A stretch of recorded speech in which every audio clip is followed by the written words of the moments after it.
Ever felt like you're pushing yourself too hard, using fear or force to get ahead, only to end up feeling exhausted and resentful? You are not alone, and today we're tackling this head on. Hey there, Powerhouse!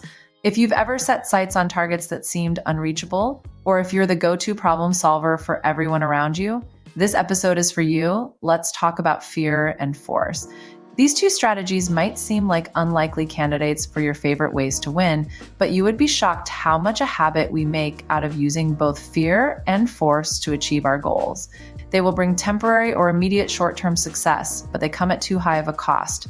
You see, relying on fear and force leads to burnout, resentment, and a whole lot of negative emotions. It's like running on a hamster wheel. Lots of effort, but getting nowhere satisfying. So, what's the alternative? It all starts with a choice.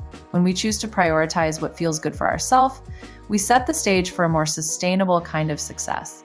Think about it. When you're feeling good, energized, and balanced, you're naturally more productive and creative. But how do we get there? First, envision your ideal day. What does it look like? How do you feel?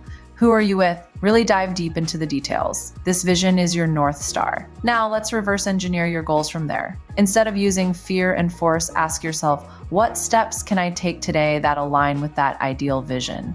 A growth mindset is key here. When we choose to focus on what we truly want rather than what we think we should want or what is going wrong, we open ourselves up to a world of opportunities. It's about shifting our perspective from risks and problems to what feels good and inspires us, from painful memories to desires and possibilities, from pushing ourselves and forcing outcomes to accepting what has been and redirecting focus to what is happening on how to make that work. Let's break this down with an example. Imagine you're working on a big project and the deadline is looming.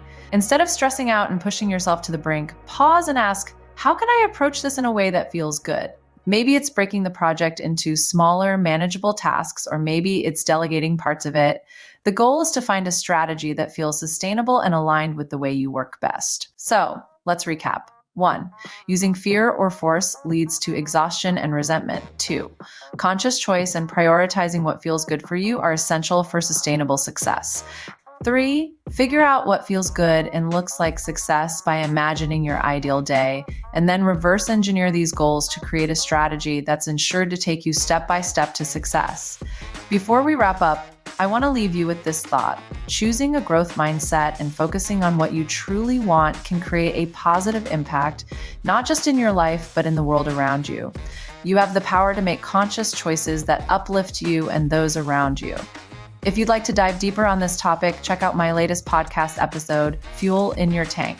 So, what's your next step? Take a moment today to envision your ideal day and think about how you can start aligning your actions with that vision. Trust me, it's a game changer. Thanks for tuning in, and remember, you've got this. Let's create a life we love, one conscious choice at a time. If you found this helpful, hit that like button, share it with a friend, and subscribe for more insights on building a business and life you love.